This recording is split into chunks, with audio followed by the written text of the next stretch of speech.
E hoje, apesar da incontida alegria em que eu me encontro, o meu coração está de fato em festa. No entanto, eu quero que a palavra que eu tenho a responsabilidade de compartilhar com vocês seja uma mensagem profética, de modo que eu quero abrir o meu coração com vocês e compartilhar as minhas preocupações pastorais nesses dias, que na verdade é uma só: torná-los conhecedores da verdade e vê-los inteiros, vê-los plenos, como bem lembrou o Maurílio quando aqui pregou, e porque este é o plano de Deus para a vida dos seus filhos, para a vida da igreja. Então, tudo que eu quero é levá-los a conhecer essa palavra, que é a única forma de vocês se tornarem na vida gente plena, gente inteira, gente contente em todo o tempo, apesar de movimentos e momentos difíceis, mas sempre alegres.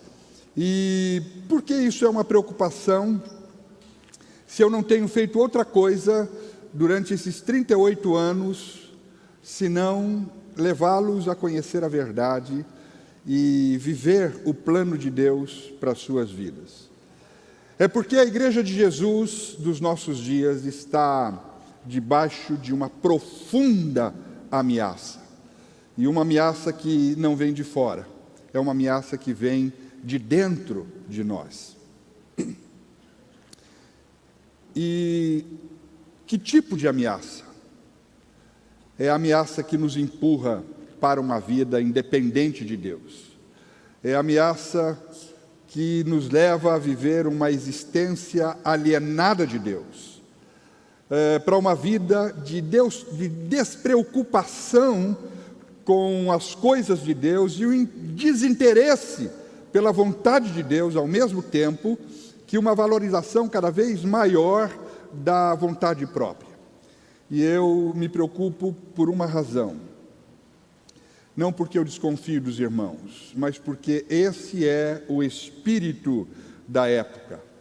Um individualismo sustentado pelo relativismo. E a gente precisa entender o que é isso. O que é relativismo? O relativismo é um conceito de que não existe uma verdade absoluta. E isso se contradiz diretamente com Jesus, que se apresentou como sendo a verdade única, universal e absoluta. Ele se apresentou e disse de si mesmo: eu sou o caminho, a verdade e a vida. Ninguém vem ao Pai senão por mim. Ninguém experimenta a vida do Pai, os planos do Pai, senão por mim. E o relativismo, ele é uma corrente de pensamento, é uma corrente filosófica, mas é um pensamento que está tomando conta de forma muito forte e popular. É uma corrente de pensamento que defende a ideia de que não há uma verdade que seja universal, absoluta e necessária. E ele vai dizer, essa verdade vai dizer que a verdade, se é que existe alguma, ela é relativa, porque ela é pessoal. Cada um tem a sua. E esse pensamento leva em consideração que quem fala a partir de um ponto de vista pessoal, fala a partir de um aspecto, e ninguém tem a condição de ter uma visão do todo ou ter uma visão da totalidade. E apesar desse pensamento reger as mentes dos nossos dias, isso é muito antigo. Protágoras, um filósofo da Grécia antiga, já defendia a ideia de que o homem é a medida de todas as coisas, das que são e das que não são. Aqueles que passaram pela escola ou estão estudando vão lembrar dessa realidade, dessa proposta, desse pensamento de Protágoras. Isso sugere que todo homem, ele é a referência em si mesmo. Ele é o seu próprio parâmetro do que é e do que não é, das coisas que existem e das coisas que se façam, se possam fazer ou não fazer. Então, tudo isso depende do ponto de vista de cada indivíduo. O homem decide, e o que ele decide é a verdade.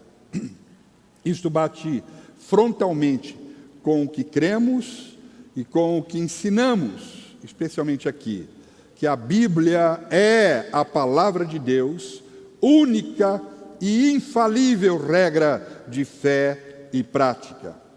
Então, este é o ataque que está se abatendo sobre a igreja dos nossos dias. E às vezes a gente não se dá conta, mas é incrível a rapidez com que esse pensamento vem se processando em nossas mentes, em nosso meio.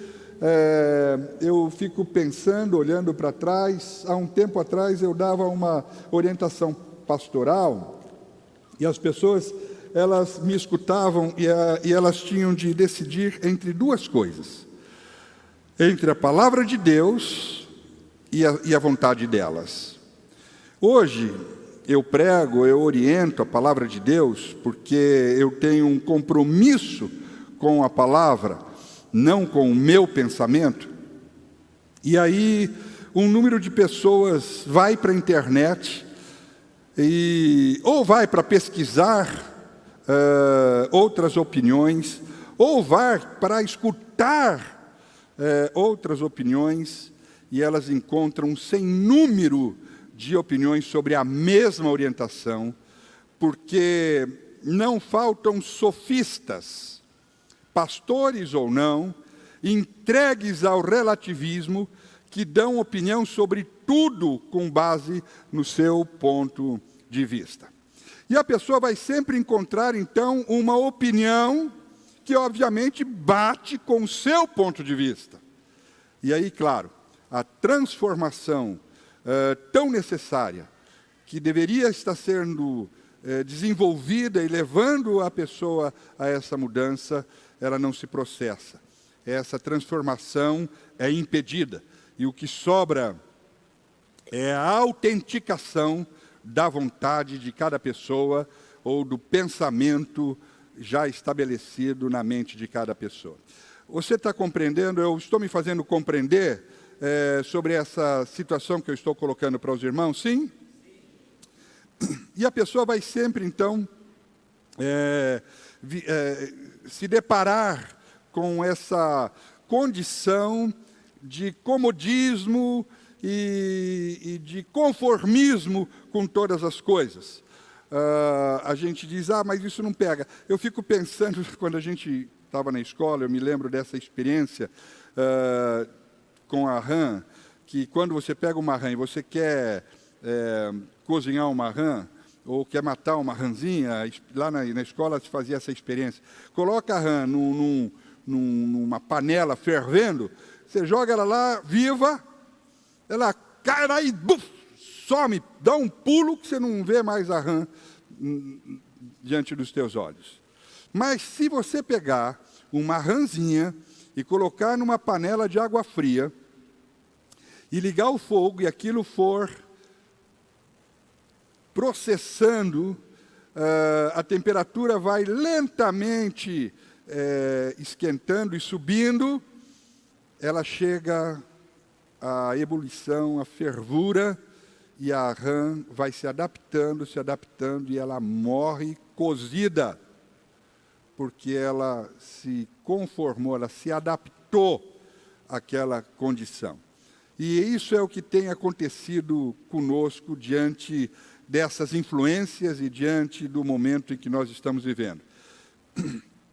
E nós não escapamos disso porque nós somos introduzidos numa nova ordem mundial conhecida como pós-modernidade. Essa é uma mudança sociológica, é uma mudança em todos os níveis da humanidade. E hoje já está migrando rapidamente para uma modernidade conhecida como a modernidade líquida. E qual é a característica principal da modernidade líquida vivida pela nossa geração? É que as estruturas sólidas, constituídas pelos princípios e padrões cristãos, como família, sociedade, moral, educação, religião, valores, tudo isso deixou de ser sólido, tudo isso deixou de ser sustentável e se tornou líquido, se tornou fluido. Ou seja, cada um cria a sua forma de viver essas coisas ou não, e ela vai viver do jeito que quiser e pelo tempo que quiser. Um exemplo disso, nós pregamos alguns dias atrás, refletimos sobre o amor.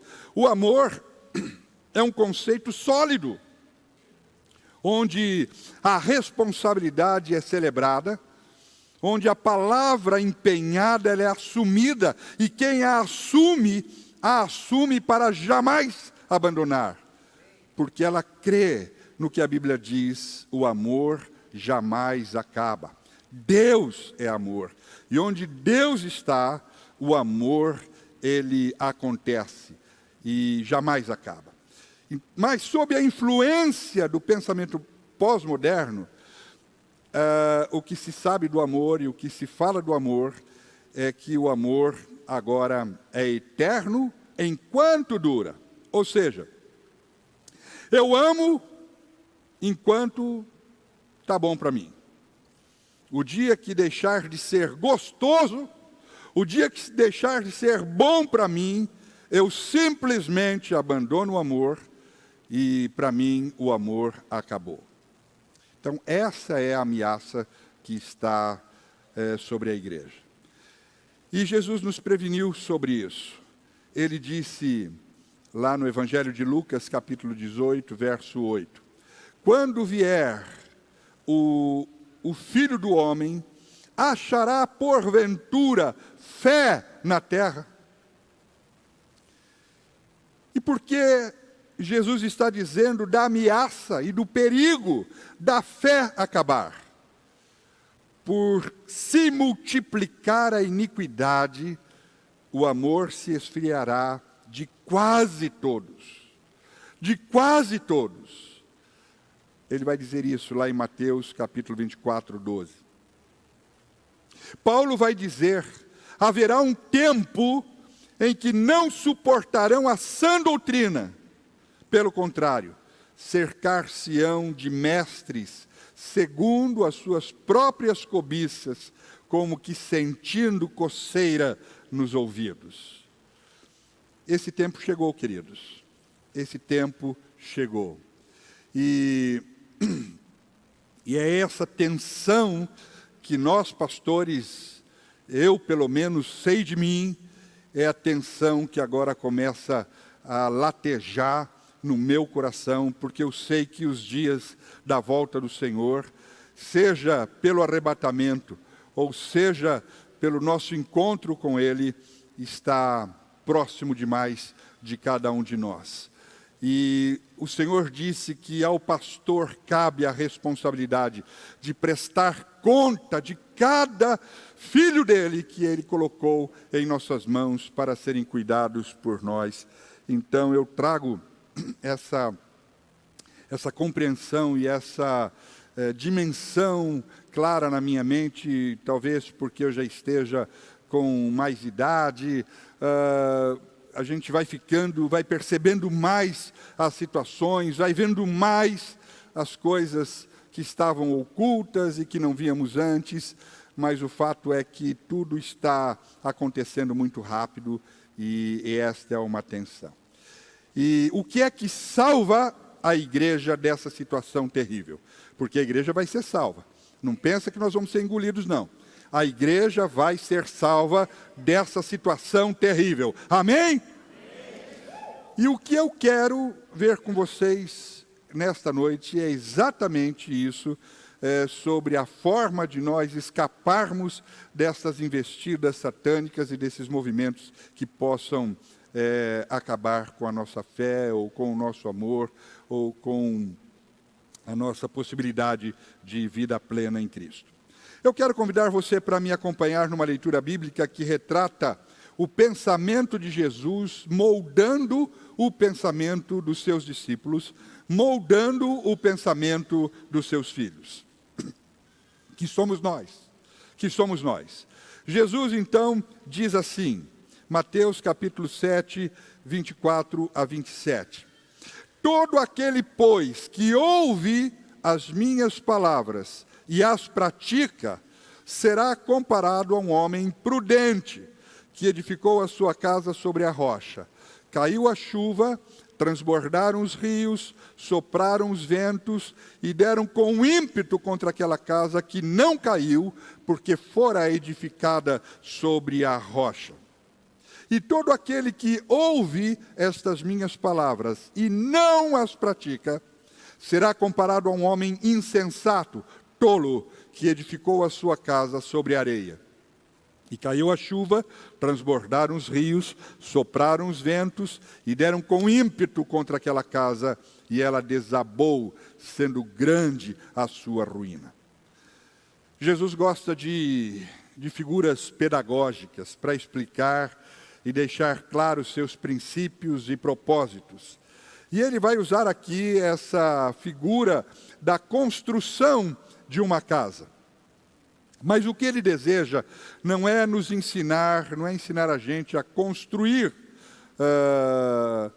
mas o que ele quer, na verdade, é a nossa segurança.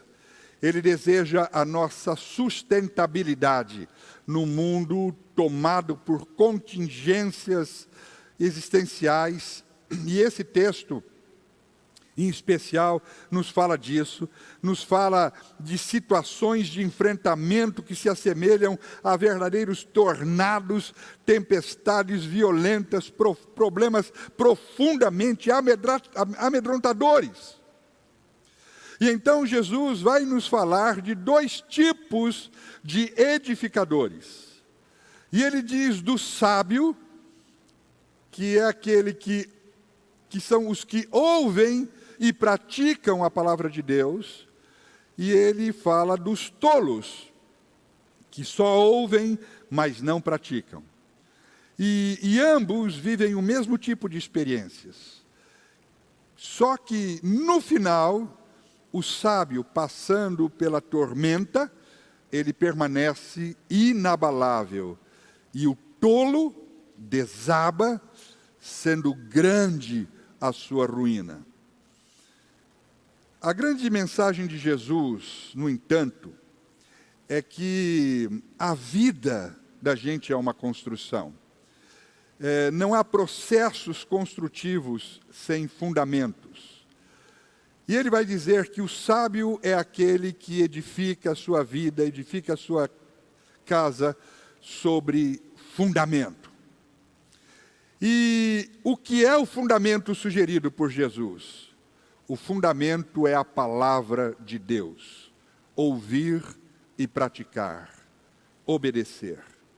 Este é o fundamento e é isso que nos torna o tipo de pessoas que Jesus deseja que sejamos sábios. Uma coisa interessante é que muita gente acha que o sábio é aquele que tem a capacidade de evitar problemas. Esse é um terrível equívoco do Evangelho. Pensar que o Evangelho vai nos dar a capacidade de nos safarmos das catástrofes. E o Evangelho não promete isenção de problemas. O Evangelho promete exposição e enfrentamento com segurança. Jesus disse isso com todas as letras. No mundo, vocês terão aflições, mas não desanimem. Eu os ajudarei a vencer.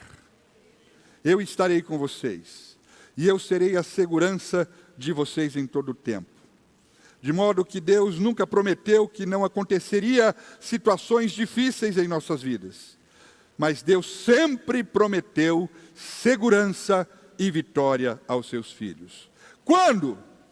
Enquanto a gente estivesse sob a cobertura da palavra dele para as nossas vidas, da Bíblia, da palavra de Deus. É como um capacete, não é? Essa é a ideia que eu tenho na cabeça. É como um capacete. Um capacete, ele não protege do tijolo cair na cabeça da gente. O capacete é para que você possa levar uma tijolada com segurança. Então, Jesus nunca prometeu que você não vai apanhar. Jesus prometeu que você vai apanhar com segurança disso não te afetar. Com a segurança disso não causar em você uma amargura. Então você vai apanhar com a segurança de que isso não vai comprometer a sua disposição. É isso que a Bíblia diz, é isso que a Bíblia afirma. E o tolo? O tolo trabalha em outras bases, que não são os fundamentos. São apenas colunas que aparentemente estão ali sustentando algo, mas elas são absolutamente vulneráveis. O tolo edifica sobre as bases de si mesmo. Ele edifica sobre as bases da competência, da inteligência, das habilidades que possui, das percepções que tem, da intuição que pensa ter, dos sentimentos que sente, da lógica, das coisas que vê, mas essas colunas não são suficientes para sustentar as tempestades que nos sobrevêm. Então, a insensatez denunciada por Jesus é isso, é basicamente trocar a vontade de Deus pela minha vontade própria. Você pode dizer isso comigo? A insensatez, a tolice, é trocar a vontade de Deus, é trocar a palavra de Deus pela minha própria vontade. Toda vez que eu faço isso, o resultado é destruição radical, é frustração e é grande ruína. Há 38 anos eu estou trabalhando diretamente com pessoas e atendendo as pessoas nas suas mais diferentes situações, momentos mais desafiadores pelas quais eles passam, e muitos entram e você diz sobre essa realidade, e muitos escutam, ouvem, se recompõem e se adequam aos ensinamentos. Vocês são esse tipo de pessoas, mas muitos dizem, não, eu não dou conta de ser assim, não, eu vou viver do meu jeito. E não tenho que segure uma vida nesse estado. Outra coisa muito interessante que a gente precisa identificar no texto é que a diferença entre um sábio e um tolo não é a capacidade de realização. Eu estou dizendo isso porque a gente pensa que o tolo é aquele idiota, né? O tolo é o incapaz, o tolo é um ignorante que não sabe realizar nada. E não é. O tolo é o cara inteligente, ele é perspicaz, ele é astuto, só que ele não quer, ele quer pular processos. Ele não quer seguir uma orientação. Ele quer fazer do seu jeito. E ele quer... Então, o tolo é aquele que quer usar de esperteza, porque ele não quer cumprir processos e, ao mesmo tempo, ele sempre quer levar vantagem sobre tudo e sobre todos. Aliás, do ponto de vista comercial, a grande sacada do tolo é construir sobre areia, porque ao construir sobre areia, isso vai custar menos para ele, vai levar menos tempo e ele vai ter menos desgaste. E a gente gosta disso porque chega logo no resultado. No entanto, isso não garante sustentabilidade. A gente tem um exemplo dramático, muito triste dos nossos dias, está fazendo agora um ano, o evento da mineradora de Brumadinho. Nós acompanhamos isso, choramos com o país. E o que é que aconteceu lá? O que se descobriu é que os engenheiros escolheram uma forma de construção da barragem que, apesar de apresentar maior risco de rompimento, ela foi escolhida porque se construiria ali mais rápido, com menos material e com custo 3 vezes mais baixo. E isso foi feito. E aí deu no que deu, e a gente fica vendo que catástrofe terrível que se abateu não só sobre aquele povo, mas sobre toda a nação. E a lição que a gente tira é que, apesar de vantajoso, a conta chega. A conta chega. E ela é avassaladora. Já o processo do sábio, embora seja um processo mais oneroso, mais lento e mais desgastante, no entanto, ele tem a garantia da sustentabilidade e da segurança. Então você está entendendo o que Jesus nos ensina sobre a vida, sobre a construção, sobre a edificação da nossa existência? Então o tolo é o esperto. Quando Jesus fala do tolo, ele está falando do sagaz.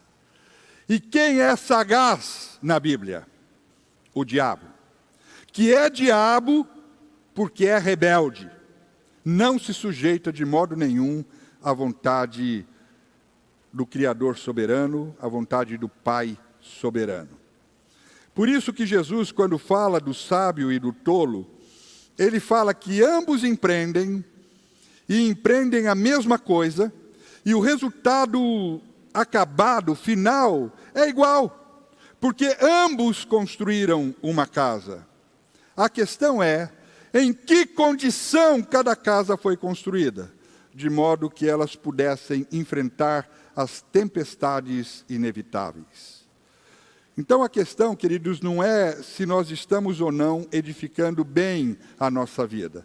A questão é se nós estamos desenvolvendo um projeto de edificação fundamentado na vontade eterna de Deus para nós, que é a única garantia de sustentabilidade nesta terra. Provérbios é drástico quanto a isso. Ele diz, no capítulo 1, versos 32 a 33, os nécios, os tolos, são mortos por seu desvio. E os loucos, a sua impressão de bem-estar, os leva à perdição. Mas o que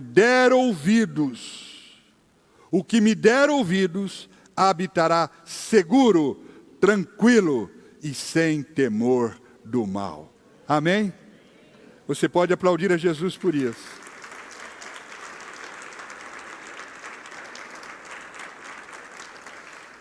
Então aí a gente vai entender que é assim que Deus trabalha. Não é na área das competências, ou na área das capacidades, ou das habilidades, mas é totalmente na área das convicções. É fé, certeza e convicção inabalável, convicção radical, colocadas na vontade perfeita de Deus para nós. É o que Paulo deixa claro para a gente. Em Romanos 12, verso 1 e 2, ele diz: rogo-vos, pois, irmãos, que apresentem o corpo de vocês em sacrifício vivo, santo e agradável a Deus. É um sacrifício. Eu sei que muitos já deixaram a gente porque eu não fico pregando muito os benefícios. Eu prego os sacrifícios. Outro dia um dos nossos presbíteros me abraçou e disse: obrigado, pastor, por você escolher o caminho mais difícil. Sabe por que eu não prego benefício? Porque o benefício é nosso, gente. Benefício é nosso. Eu não tenho que correr atrás de benefício. O benefício eu e você já temos. O amor de Deus nos abriu todo o benefício. O que nós não temos é disposição de sacrifício. E o que Paulo diz é exatamente isso. Apresentem o corpo de vocês em sacrifício vivo, santo e agradável a Deus, que é um culto racional. E não se conformem com a maneira humana de pensar, mas sejam transformados pela renovação do entendimento de vocês, para que vocês experimentem, possam experimentar, possam materializar, vivenciar, manifestar, evidenciar, comungar, transmitir aquilo que é a boa, agradável e a perfeita vontade de Deus.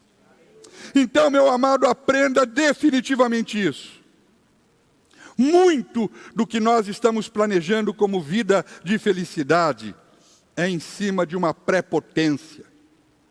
É algo que tem a ver com o meu jeito de pensar, o meu jeito de fazer, pensando, às vezes, moderno. Eu não vou me entregar à Bíblia, o negócio tão ultrapassado, tão obsoleto. Imagina, tantos mil anos foi escrito o negócio. Não, eu vou me entregar ao momento, à verdade que é minha, eu sei. E a gente vai pensando como Protágoras. Eu sou a medida de todas as coisas. A verdade é a minha verdade. Vale o meu ponto de vista. E eu vou dizer uma coisa para você com todo amor. Continue vivendo assim e tenha uma só certeza. A conta vai chegar. Porque não há projeto bem-aventurado a partir da arrogância e da prepotência. Só existe um projeto bem-aventurado, que é o projeto a partir da revelação, a revelação da vontade de Deus expressa na sua palavra. Então, meu amado, num dia como hoje, de festa para mim, para nós, eu fico pensando, por que eu deveria me preocupar? Por que deveríamos nos preocupar? Porque uma chave foi virada na história. Uma chave foi virada no reino de Deus. Chegou o dia em que as pessoas na igreja, frequentadores dos nossos cultos, estariam trocando a sã doutrina por doutrina de demônios. Você assusta, mas é isso que a Bíblia diz. 1 Timóteo 4:1 diz: o Espírito expressamente diz que nos últimos dias apostatarão alguns da fé, dando ouvidos a espíritos enganadores e a doutrinas de demônios. Às vezes a gente acha que Doutrinas de Demônio é um livro lá escrito numa tumba, ou é um despacho que se faz nas esquinas, umas encruzilhadas, ou é receber mensagens dos mortos, ou é um livro escrito com sangue de bode. Não é nada disso, não. O que é a doutrina dos demônios? Doutrina dos demônios é a tentativa do diabo de nos fazer desistir de obedecer à palavra de Deus. O diabo fez isso desde o início da humanidade. Deus tinha dito para aquele casal, para os seus filhos, Gênesis 2,16, não comam do fruto, não comam, porque no dia em que dela comeres, dessa árvore comeres, certamente morrerás. Mas a serpente vem e diz, pode comer, come, é certo que não morrereis. Pelo contrário, se comer, se vos abrirão os olhos, e como Deus, sereis conhecedores do bem e do mal. E aí, queridos, a gente viu no que deu, né? Mas não foi diferente com Jesus. Lembra? A primeira tentação de Jesus, a que ele sofreu quando ele estava no deserto, foi a tentação de salvar a si mesmo, que era um contrassenso diante da missão que ele tinha recebido do Pai, que era a missão de salvar a humanidade. Mas o diabo estava lá, e ele disse: use o seu poder, use as suas habilidades, use as suas competências, use todas essas coisas que você tem para satisfazer as suas carências, para satisfazer as suas necessidades pessoais. Está aí, morrendo de fome, transforma essa pedra em pão. Use seu poder, use suas competências para você cumprir a sua missão. O que o diabo queria era criar uma crise interior em Jesus. E houve uma luta interior no coração de Jesus, sim. Houve uma luta, ele ficou angustiado. Mas Jesus se afastou do propósito para o qual ele tinha sido designado? Em algum momento Jesus desobedeceu o Pai? Pelo contrário, em todo o tempo ele citou a palavra, a Bíblia. Lá em Mateus 4,4 está escrito: não só de pão viverá o homem, mas de toda a palavra que procede da boca de Deus. Em outras palavras, Jesus estava dizendo: eu não estou aqui para fazer a minha vontade, eu estou aqui para cumprir e fazer a vontade do meu Pai. Então o diabo que falou com o casal, depois falou com Jesus, hoje ele tem como foco a igreja, a família de Deus. E hoje o trabalho do diabo é doutrinar a igreja. Como? Levando os filhos de Deus a abraçar o relativismo, por exemplo. Construir a casa na areia. Ouvir a palavra de Deus e não praticar. Essa é a doutrina do diabo. E hoje quem está no foco do ataque é a família de Deus, a igreja. Então hoje, entendendo tão claramente essa realidade ameaçadora, eu olho para Jesus e compreendo o lamento do seu coração. Quando, olhando para Jerusalém, Jesus exclamou: Jerusalém, Jerusalém, que matas os profetas e apedrejas os que te foram enviados.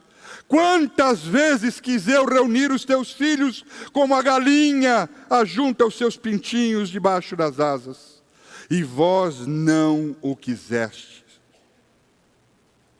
Hoje eu posso entender também a fala do apóstolo Paulo, a igreja da Galácia, por exemplo, naquele momento em que a igreja estava sendo levada a desconfiar do apóstolo Paulo, a se enfiar em conflito, não aceitá-lo, e havia ali a ameaça dos falsos mestres, trazendo uma dissimulação enorme sobre aqueles ensinamentos de Paulo. Era o problema da época, e Paulo diz: tornei-me inimigo de vocês, por lhes dizer a verdade.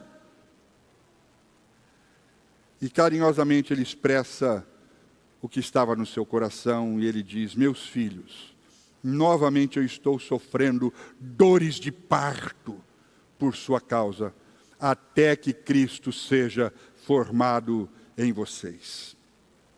Eu entendo isso. Eu entendo isso.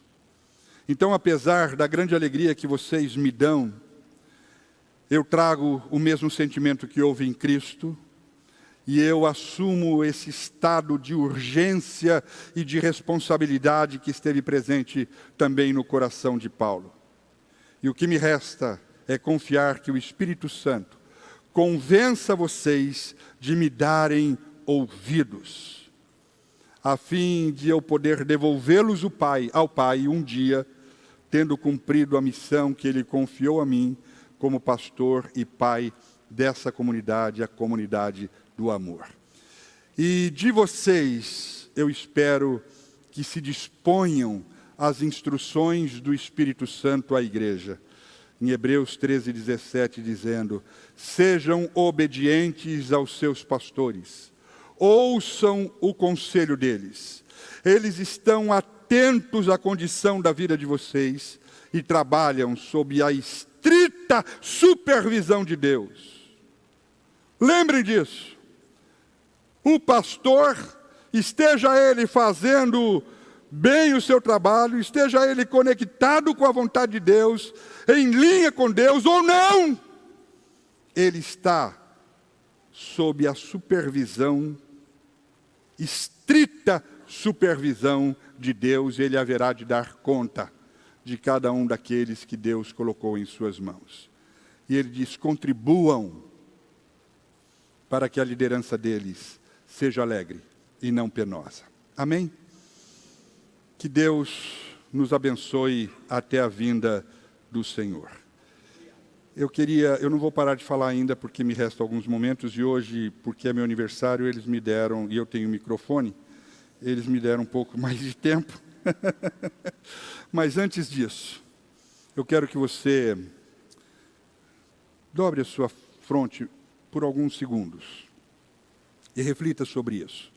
E decida que você vai se apegar como nunca à palavra de Deus, aos ensinamentos, aos ajuntamentos que nos fortalecem, aos encontros, e você vai,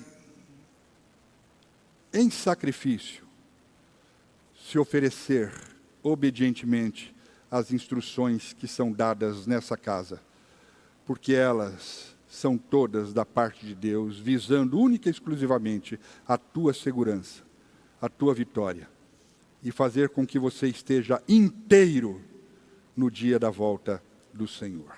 Ore por alguns segundos, depois a gente retoma.